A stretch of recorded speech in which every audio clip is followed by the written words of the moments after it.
welcome to another episode of the MurderMurder News podcast. We like to treat these weekly episodes like weekly meetings for our very own true crime cult. But don't worry, we're not into any of that sleep deprivation or diet control stuff. You've landed in the only cult with unlimited naps and snacks. Grab a flower crown, cozy up to one of our baby ghosts, and settle in for another story on the subject that brought us all together, murder. If you're just finding us, allow us to introduce ourselves. I'm Angelina, the crime-solving pixie, and I'm here with my bestie, the real housewife of true crime herself, Aurora. How are things? I'm doing good, feeling less doom and gloom every day and just pushing through. How about you? Spring vibes. I love it. I feel that too. I'm like in full spring cleaning mode, which I'm enjoying because I'm a weirdo. Louis and I actually just decided yesterday to go vegetarian. So that's our exciting of the week. I'm so excited for you. Please let me know if I can help. Yeah, I'm sure you probably can because you're so knowledgeable about all of this stuff. But we're doing our first shop I guess, today about this. So we're going to choose some cool veggie meals. I'm excited to do lots of stuff with mushrooms. Yes, it's my favorite food. Like mushrooms and avocados are just everything. And they can make any meal that was like going to be boring into something fantastic. I've also been really into, I've never liked eggplant.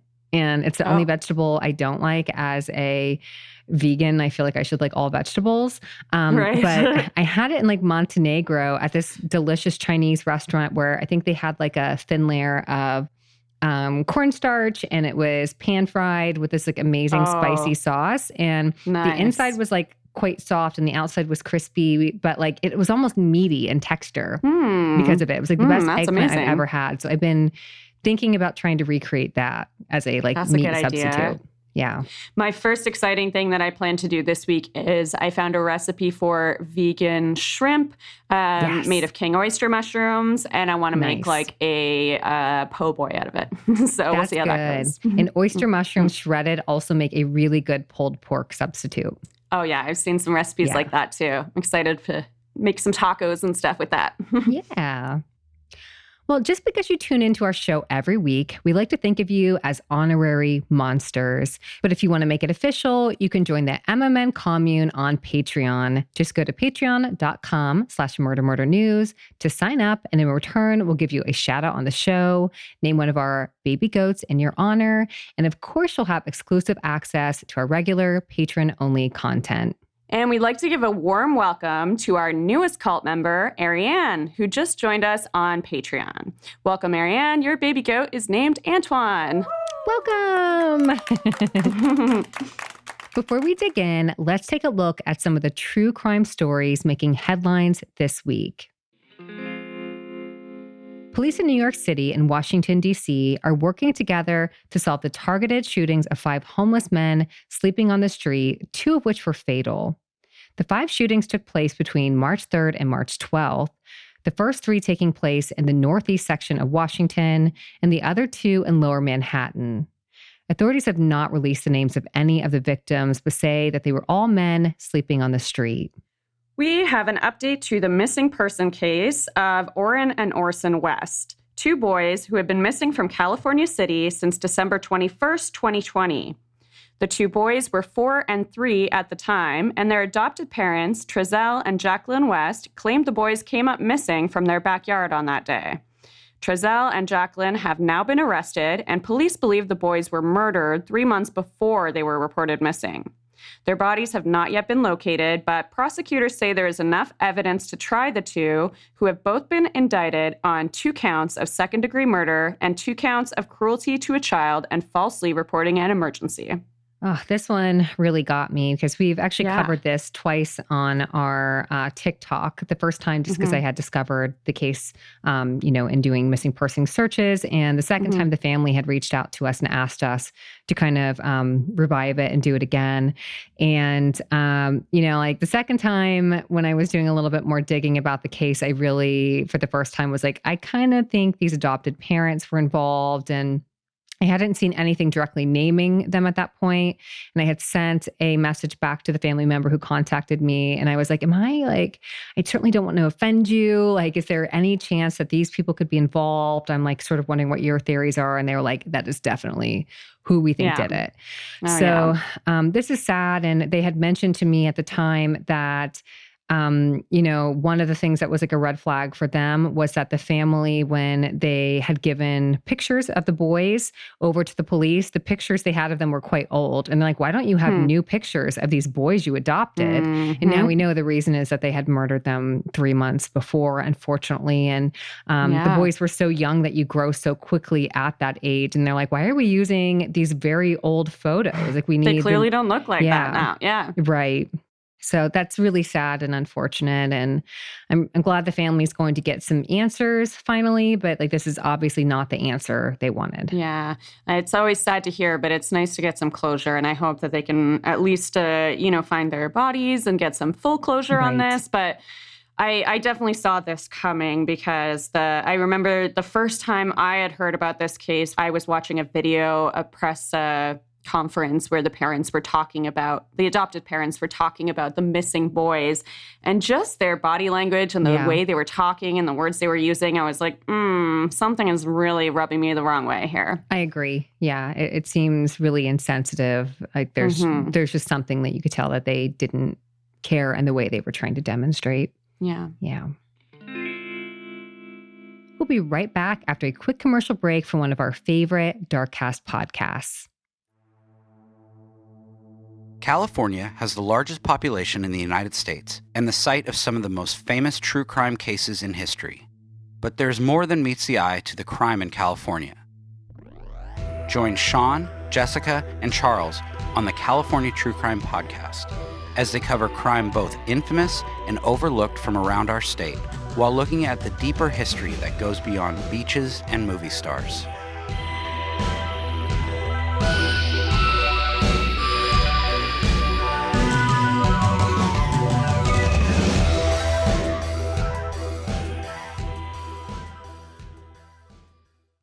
And we're back. Now, before we get into our story, we just want to say that while our tone is light in the intro, we do take the topics we're discussing very seriously. We are best buds and we love chatting together every week and turning it into a podcast. We want to share that passion with you and to create a vibe where all of you feel like our best buds too. We joke about us friends forming a cult or commune, but that's not to diminish the severity of actual cult activity, which we do occasionally talk about in our weekly stories. We feel it's important to open up and talk about even the darkest aspects of humanity and the downright scary things that come up in the news. But we want to make it clear that our intention is never to sensationalize, and we always try to deliver these stories with respect to all parties involved or affected by the crimes we discuss. We always post our sources in the episode description, so you can do some digging on your own if a story we present piques your interest. But you should know that if you ever feel we get it wrong, either in our tone or in the details of the case, we want to hear about it. We are more than happy to make a correction or give an update on a case we've discussed in previous episodes. So feel free to reach out to us at murdermurdernews@gmail.com. Some specific trigger warnings for this episode include a mention of kidnapping and suffocation. So if either of those subjects are particularly sensitive for you, you may want to skip this one and listen to one of our other episodes instead. This week in true crime history marks the 15th anniversary of the murder of Rebecca Klein in her home in Chicago, Illinois. Her body was found in the trunk of a car on March 17th, 2007. Our sources for this week include the gold standard in true crime TV shows, Snapped, one of my all-time favorites. We also used Wikipedia, Murderpedia, and Cinemaholic. For a full list of our sources, please check our show notes. Rebecca, who went as Becky, was born in Chicago on April 4th, 1974. She grew up in the North Side Chicago, which, according to Snapped, is kind of the bougie area of town. Her family was always super close and supportive, and Becky had an upper middle class upbringing in a nice suburb. She went to school at Illinois State University for recreational therapy and loved helping others. After graduation, she worked as a recreational therapist at a nonprofit that focused on the elderly and people with disabilities. In case you're not quite sure what a recreational therapist does, which I was not, according to Wikipedia, the work of recreational therapists differ from other professionals on the basis of using leisure activities alone to meet well-being goals. They work with clients to enhance motor, social, and cognitive functioning, build confidence, develop coping skills, and integrate skills learned in treatment settings into community settings. Examples of intervention modalities include creative arts, an example of crafts, music, dance, drama, among others. That sounds so fun. And also, this sounds great. What a cool job. And also games, sports like adventure programming, exercises like dance and movement, and skill enhancement activities such as motor, locomotion, sensory, cognitive, communication, and behavior.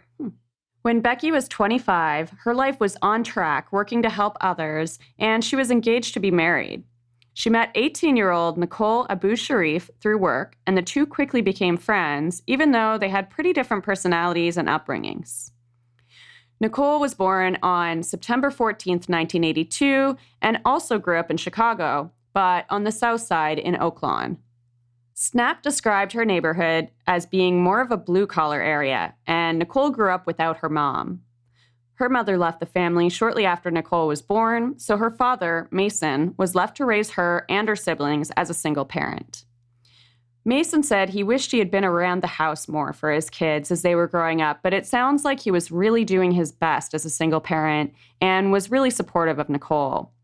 She was also close with her family, and they described her as being one of the boys. She didn't have a lot of girlfriends growing up, and she really loved to play baseball, football, and wrestling. College was never in the cards for Nicole, and she started working whatever manual labor jobs she could find at a young age. She did everything from laying brick to building houses, but construction jobs could be hard to come by. In 2000, she got a job at the same nonprofit where Becky was working, and she worked as a driver, taking people to doctor's appointments, hair appointments, baseball games, or anywhere that they needed to go in a van. Nicole and Becky became fast friends, and over the next year, their friendship really grew. At a Christmas party in December of 2000, the two hooked up for the first time and realized they were in love. Neither of the women had dated a woman before, and Becky had been engaged to a man at this time. She soon ended that engagement, and after a while, they moved into an apartment together in the South Side, and their friends and family initially thought they were just roommates.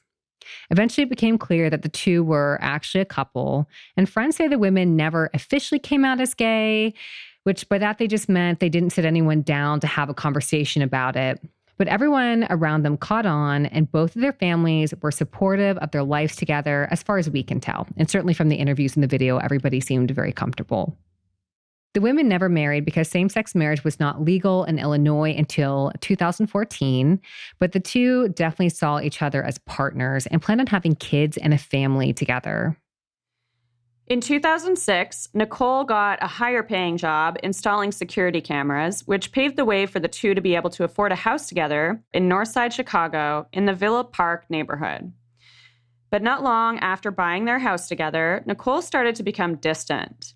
She had always loved classic cars and had bought a 1965 Mustang that she spent a lot of time restoring. She was spending less time with Becky and more time in the garage working on the car. She also started spending more and more time online late at night. Friends of the two women speculated that Nicole might have been creating this distance because she was a bit bored in their relationship and was looking for something new and exciting. In January 2007, Nicole slipped on ice, hurting her back so badly that she needed surgery. The recovery process was pretty brutal for her, and after the surgery, she couldn't lift anything over 40 pounds. Her injury and subsequent surgery left her unable to work, so Becky was their sole provider. This brings us up to this week in true crime history. On March 15th, 2007, Becky was at home with her older sister, Melanie, and Nicole. Becky was getting ready to throw a party for her nephew that upcoming weekend, and her sister was there to help get the garage and house cleaned and decorated since Becky wasn't able to do any heavy lifting after her surgery. Becky and Melanie worked out in the garage, bagging up trash, sorting things into bins, and working on decorating. At some point, they ran out of duct tape that they were using for packing up boxes, so Nicole ran to the store to get more. The rest of the night, Nicole laid out on the couch watching TV. Her back had been bothering her, and it sounds like she was having trouble sleeping, so she stayed out on the couch that night. Becky and Melanie went out to dinner around 6:00 p.m., and her sister dropped her off at home around 7:30 p.m., and she said she would call her in the morning. On March 16th, Becky got ready for work, kissed Nicole, who was still on the couch, and was on her way to work around 6:30 to 7:30 a.m. A couple hours later, Nicole got a phone call from Becky's work asking where she was because she never arrived.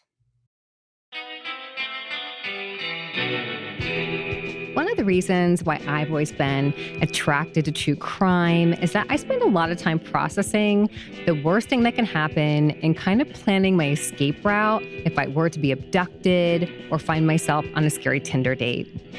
But sometimes I get true crime overload, which leads me to setting up booby traps around my apartment like I'm Kevin McAllister, self-medicating with wine, and struggling with falling asleep. I'm so glad that we talk about therapy so much in this community, and I've learned so much about cognitive behavior therapy from the work I've done and how I can use those tools to calm down when my mind is racing or imagining there could be a serial killer hiding in my closet. We've been using this great app, Nuna, that uses CBT methods in this cool chat function, which helps me get a hold of my thoughts and feel like a friend is helping talk me back to a more reasonable state of mind. You can try Nuna right now to help with your mental well-being and get 25% off when you use our link to sign up. Just go to landing.nuna.ai/MMN or just click on the link in our show notes for your 25% discount.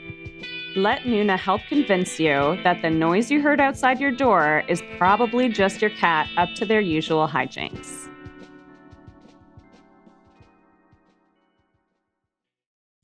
Nicole called Becky's family in a panic. Becky was super close with her family and talked to them multiple times a day. She would call her mom on her way to work almost every day. She hadn't called anyone in her family on this morning, and when her family tried to call Becky, she didn't answer. Nicole decided to drive around the neighborhood looking for Becky and found her white van parked on the side of the street not far from their house. Her purse and work bag were inside. At 2 p.m. that day, Nicole reported Becky missing. Nicole and Becky's family scoured the neighborhood, talking with neighbors, posting missing person ads, and looking for any signs that might point to what had happened to her. They called the local media and got the news to cover her disappearance right away. Police did a preliminary search of Nicole and Becky's house, even though they initially believed Becky was not actually missing and had left on her own accord. There was no sign of any struggle in the women's house. The following day, which was March 17th, after Becky had been missing for 24 hours and after the story had been pretty hyped up on the news, the police decided to take a closer look and further search their home and got witness testimony from Nicole and the neighbors. Nicole reiterated her story that Becky and her sister spent the night cleaning while she laid on the couch and watched TV. Becky had left for work on March 16th around 6:30 a.m. and had kissed Nicole goodbye. Again, there didn't seem to be any sign of a struggle in the house, but police wanted to search the Mustang Nicole was restoring, which was parked in the garage. Mustangs from this era had separate keys for the ignition and the trunk, so police asked Nicole for the keys to the trunk. Nicole said that because the car was older, she only had the ignition key and couldn't access the trunk. The police decided to try to get a peek inside through the back seat by removing speakers that were attached to the seats. Removing the speakers created a hole, which enabled them to look into the trunk, where they soon realized they could catch a glimpse of a body. They pried open the trunk of the Mustang and found Becky dead inside. She'd been bound at her hands and feet with duct tape, gagged, and suffocated with a bag duct taped over her head. There were no obvious signs of struggle.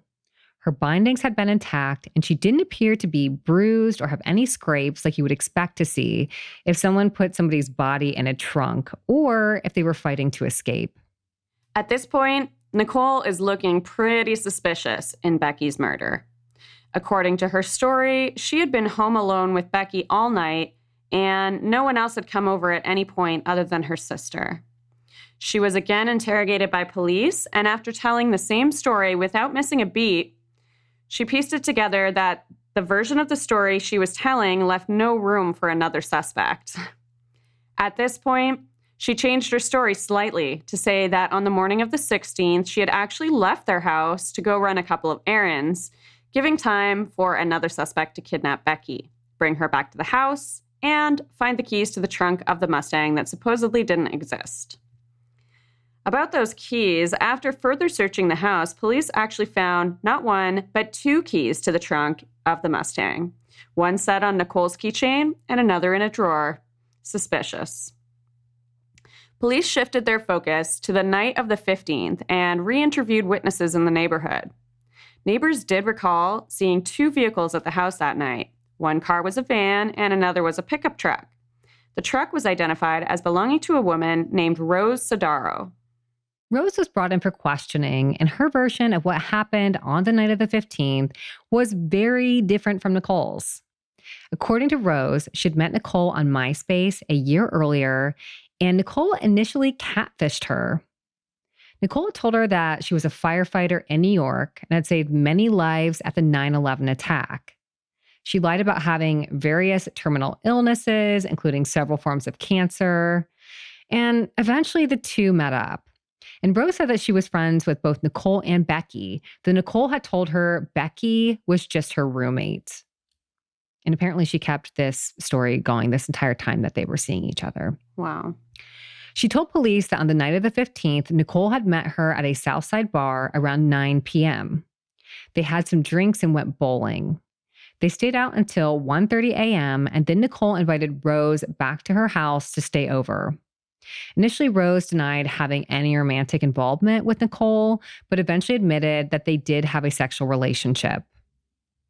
Police now believe that Nicole and Rose could have killed Becky together. This would explain how Nicole got Becky in the trunk, because that would have been a big challenge with her back injury. Rose denied seeing Becky at all that night and said she did see Nicole's gun sitting out at the house that night. Around this time, Becky's autopsy came back, showing that she had indeed died of suffocation. There were still no signs of a struggle on her body, and there were no drugs in her system. The coroner was able to use undigested food in her stomach to estimate her time of death. Since she had eaten dinner around 6:15 p.m., and there was still food in her stomach at the time of her death, it's estimated that she died sometime between 7:15 and 9:15. Police were able to verify Rose's alibi of the time she met Nicole at a bar, which was around 9 p.m. This new information not only ruled out Rose as a possible suspect, but also proved that Nicole had lied about Becky leaving home around 6:30 a.m. the next day. Let's come back to the second vehicle that was seen at the house that night. Neighbors had also seen a van approach the house on the 15th. The van turned out to belong to Nicole's boss, Robert Edwards. He was brought in for questioning and admitted to visiting Nicole on March 15th to buy drugs. When pushed by police, he said that Nicole often sold street and prescription drugs and that the two were drug buddies who shared wild sexual fantasies. He supposedly did not remember anything about the night that Becky died and said he was so high he couldn't remember a thing. This obviously looked very bad for him, so he quickly lawyered up. We couldn't find any information on what time Robert claims to have been at the house, nor what time neighbors saw his van. So this admittedly is a missing piece in this whole puzzle. After examining the evidence at the scene, Nicole's fingerprints were found on a roll of duct tape used to restrain Becky, but not on the actual pieces of tape used. Her DNA was also found on a bandana used to gag Becky and on the trash bag that covered her head. In fact, there was a whole palm print on the trash bag that prosecutors believed was from Nicole shoving Becky's head down in the trunk. This was enough evidence to charge Nicole with the murder of Becky Klein, and her trial began April 20th, 2009. Her defense team argued the only evidence directly linking her to Becky's murder was the fingerprints on the roll of duct tape and the trash bag, and her DNA on the bandana.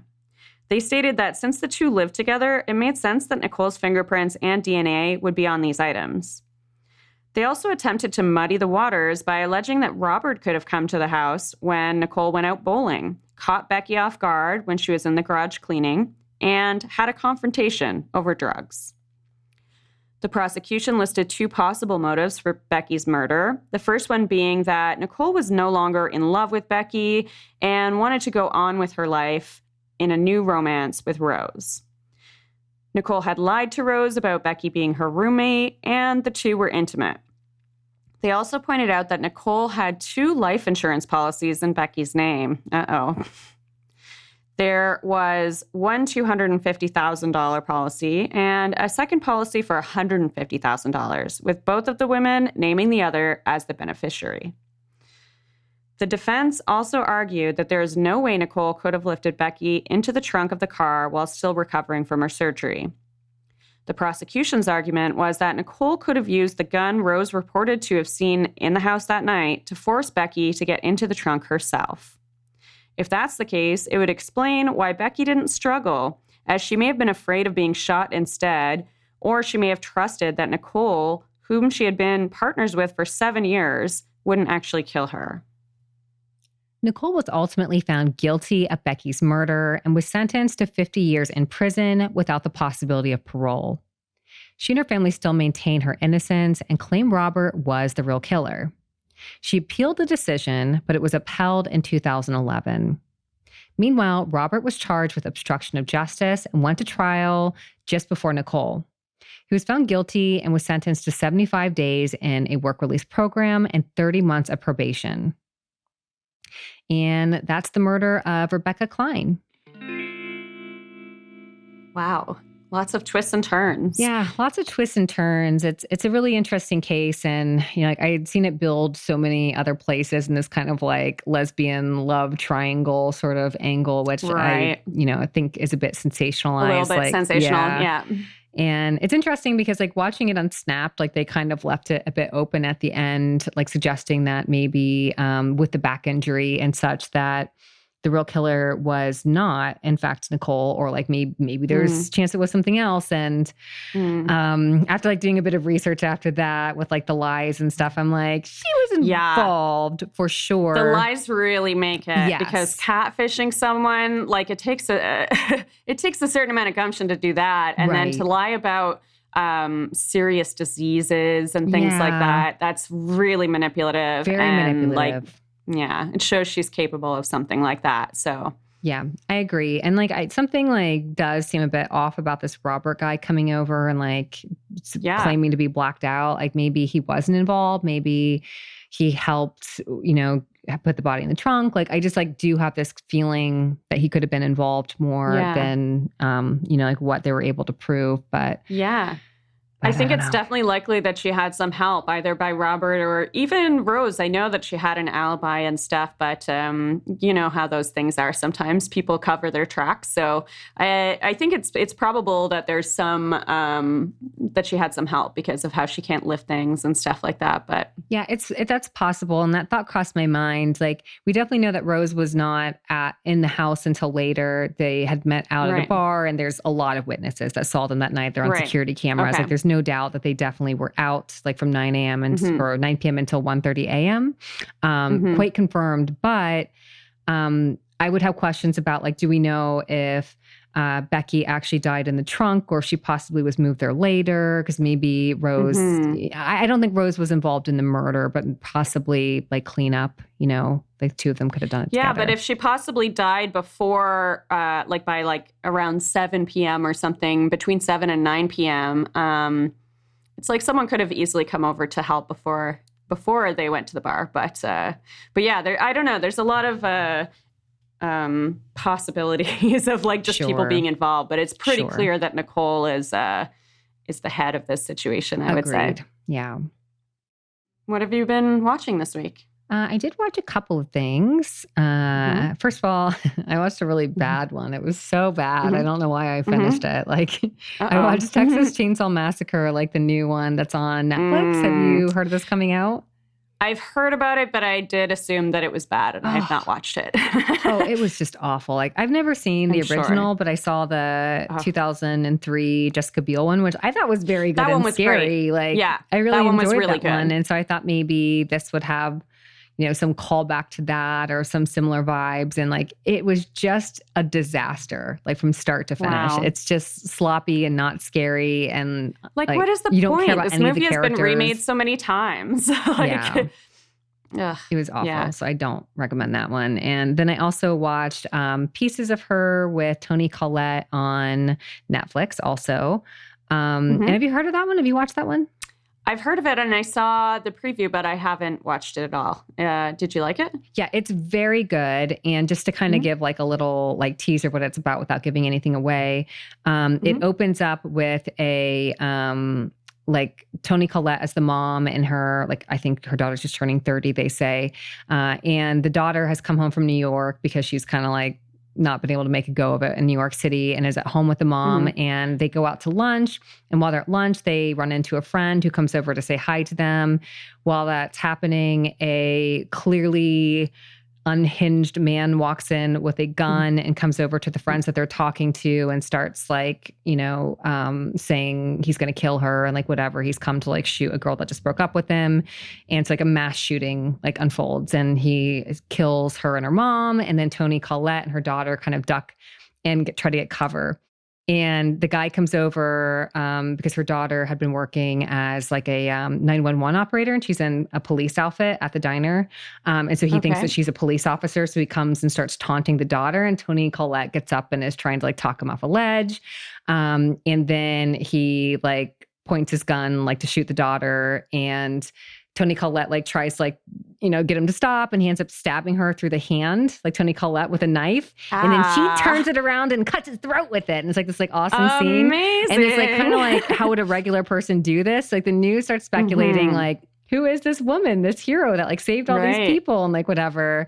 And so like the daughter starts finding out that maybe her mom's a spy or has a secret past. And like, that's all in the first like 10 minutes of the first episode. And then it goes down a stranger path that I never would have guessed, but there's like cults and all kinds of weird stuff in it. So it hits all the spots for Murderinos. This sounds even better than it looked from the preview. So I'm definitely going to have to check that out. I didn't know what it was at all from the previews. And the name did not appeal to me. It sounded like kind of like a mushy drama, like Pieces of Her, or like maybe like an illness thing, which can be like kind of triggering for me as somebody that thinks I have every illness. So like, it was very good. I definitely recommend it. Awesome. How about you? What are you watching? I watched The Dropout, which I think still has new episodes coming. I did not know that was out. Yeah, it is. It's got 4 episodes out now. Wow. And it's on Disney Plus, surprisingly. How is her voice? Amazing. Yes. Awesome. I just love it so much. So it's for those of you who don't know, it's the story of Elizabeth Holmes and Theranos, which was a big scam medical company. And she has recently been arrested and charged for all of these scams and lies. And she's played by Amanda Seyfried, who just, the character acting, oh my God, like her, the way she holds her face even, and like her posture and the way her voice is like so different. Like I hardly believe it's her sometimes, which is really amazing. Yeah. And it's got some really hysterically cheesy moments. I don't know if this is true about Elizabeth Holmes, but in the show, they show her as like, I guess like being really into music, but like really cheesy hits of the time, I guess. And like she chose the worst songs and just would do these like solo dance parties to like psych herself up for work or whatever and dance so horribly. Oh my gosh. It's really, really great. That. Yeah, I really love that. So I highly recommend that one for anyone that's heard the story or not. It's like just a real good watch. That's great. And, I listened to the podcast. I read the book, Bad Blood. Did we read that for book club or did I read that before we met? No, we didn't read it for it's a good book. The reporter that uncovered covered everything, wrote the book. We should read it for book club. Yeah, I would read it again. It's very good. And maybe I could actually find that one in this country. Since I've already read it, I could participate in book club since I'm having such a hard time finding the books in Hungary, even through Audible. But it's, the book is really good. And I'm definitely going to watch the show, but Kate McKinnon was originally cast for it. And then she had to drop out because of scheduling conflicts. And then I'm assuming with the Joe Exotic movie that Kate McKinnon's going to be in. Yeah. And I was really looking forward to that because she's just one of my favorites. Like I love Kate McKinnon. She's so really good much. At that for sure. Like she can transform her look and her attitude like so easily. And just, she would have pulled that off really well too. But I am really pleasantly surprised by how good Amanda Seyfried did too. I'm so happy to hear that. I can't wait to watch. I will definitely be, that's what I'm watching tonight. Right after this. Right now. Yeah. We're going to stop this podcast. Bye. Sorry, we got to watch TV. See you later. I'm very busy right now. Well, I guess that's enough murder for 1 week. And if you disagree and could stand more murder than this one show can contain, you can always find us on the OG MurderMurder.news for the latest breaking true crime news all week long. You can also find us on Instagram at MurderMurder News, where you can still find a link to donate to the Budapest Relief Fund for Black students from Ukraine, which I highly recommend doing. You can also find us on Twitter at Murder News, where we tweeted this week about an 83-year-old suspect who was arrested in connection with a dismembered torso discovered in a shopping cart. You can find us on TikTok at MurderMurder News, where we dug into true crime history this past Sunday for a two-parter on the often misunderstood murder of Kitty Genovese. Definitely go check that out because I learned so much from watching this super awesome documentary about it, and I would be happy to pass on that knowledge. And you can also find us on Facebook, where you will find our page just by searching for MurderMurder News. And while you're on Facebook searching for MurderMurder News, you'll also see our group pop up. You'll want to join us there if you'd like to be more active in the MMN community, and you'll definitely want to be a member of that group if you want in on our virtual book club. Right now, we're reading The Good House by Tananarive Due, which is very long, but already feels worth it. I'm just getting to the part where things start getting spooky, and I already can't wait to discuss this with you all on Zoom. Ooh, nice. On Sunday, March 27th. And don't forget to leave us a 5-star review on Apple Podcasts to help new fans find the show. And make sure to subscribe on your favorite podcast platform so you never miss an episode. Thanks for joining us. Have a good week. Bye, friends. Bye.